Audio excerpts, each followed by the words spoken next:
Jangan-jangan sampai hari ini saudara nggak diberkati Tuhan cuma karena saudara nyimpan kepahitan. Karena komunikasi intrapersonalnya nggak benar.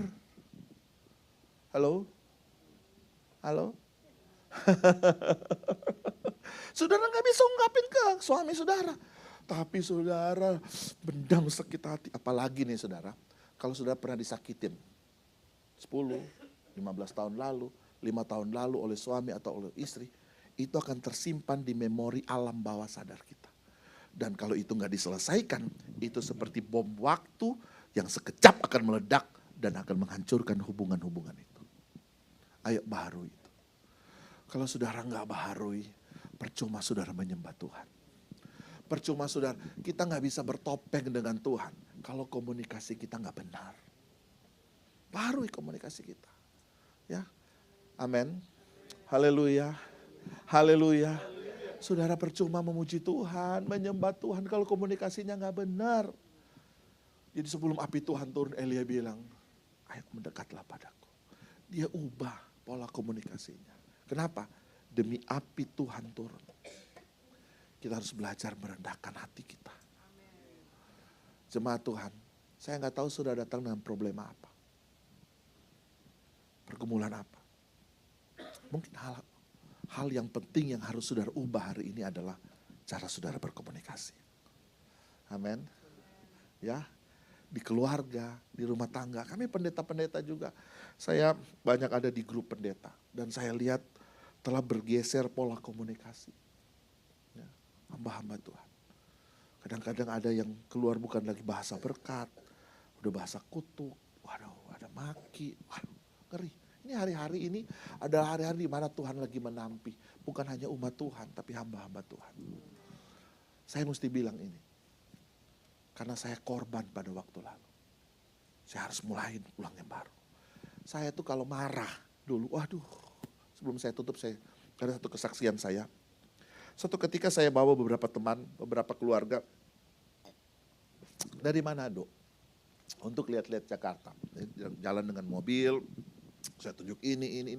Sampai ke daerah stasiun kota.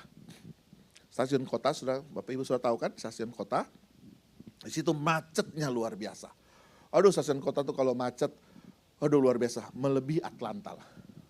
Jadi pada waktu saya lagi setir, mau sampai di situ Bapak Ibu Saudara, tiba-tiba ada angkot tuh dari kiri ke kanan, ya terus ke kanan. Saya udah langsung tit. Angkot itu nggak mau bergerak, nggak mau ke kiri, terus ke kanan dia ke kanan terus. Tiba-tiba Bapak Ibu Saudara tahu, tuh angkot serempet kaca spion kiri saya, jatuh tuh kaca spion, jeblak. Waktu jatuh, ya, saya langsung gas mobil saya langsung salip dia, berhenti di tengah jalan dan saya turun. Saya marah-marah, saya teriak-teriak di situ. Ini sampai yang di mobil saya itu sampai bingung. Ini pendeta kok teriak-teriak di jalan marah loh. Saya ganti. Saya datang ke sopir angkotnya. Lai ganti. Ini terpaksa, sorry keceplosan tuh Pak. Tapi memang lah itu. Maaf, orang Medan, orang Batak tuh yang bawa angkot tuh. Ya, karena angkot di Jakarta tuh saudara harus tahu, di Jakarta tuh belok kiri belok kanan cuma dia dan Tuhan yang tahu. Kapan dia mau belok kiri, kapan dia mau belok kanan. Udah sampai ganti. Nggak ada duit saya Pak, baru keluar saya. Ganti pokoknya. Saya udah marah, udah mendidih nih. Ini udah mendidih nih, ini marah. Waktu saya emosi, saya nggak bisa tahan komunikasi. Waktu saya emosi, saya tarik loh. Saya tarik dia dari dalam mobil. Saya tangkap kerah bajunya, terus saya tarik dia keluar. Tahu nggak? Waktu dia terdesak, tiba-tiba dia bilang, Tuhan Yesus tolong. Matang nggak saudara? Tuhan Yesus tolong. Saya langsung lepas dia. Waduh, saya semua lay. Lain kali hati-hati ya. Saya langsung balik ke mobil. Itu tensinya luar biasa saudara.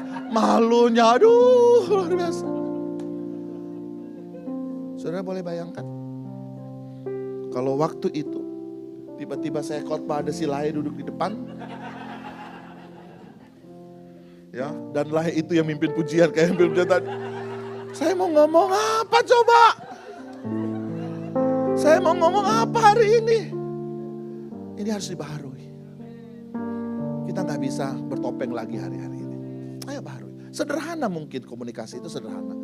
Tapi itu yang kemudian menghalangi api Tuhan. Ya, itu yang kadang-kala membuat api Tuhan itu nggak turun. Itu kadang-kala yang membuat api Tuhan itu tidak kita udah teriak, kita udah minta, tapi nggak pernah menyala. Padahal salah satu simbol kehadiran Tuhan itu dengan api Tuhan. Ayo, saya rasa hari ini adalah hari yang luar biasa, di mana Tuhan akan bawa kita kepada level yang lebih tinggi lagi. Ya, kita akan mengalami proses demi proses dari Tuhan. Kita akan dibawa oleh Tuhan untuk mengalami keindahan-keindahan Tuhan. Tapi itu bukan sebuah hal yang sifatnya kamuflase, enggak. Ini harus real. Ini harus nyata.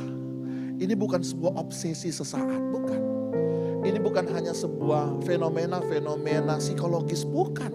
Tapi merasakan kehadiran Tuhan itu harus real. Rasa di hati saudara. Kenapa? Kalau Tuhan hadir, perubahan pasti terjadi.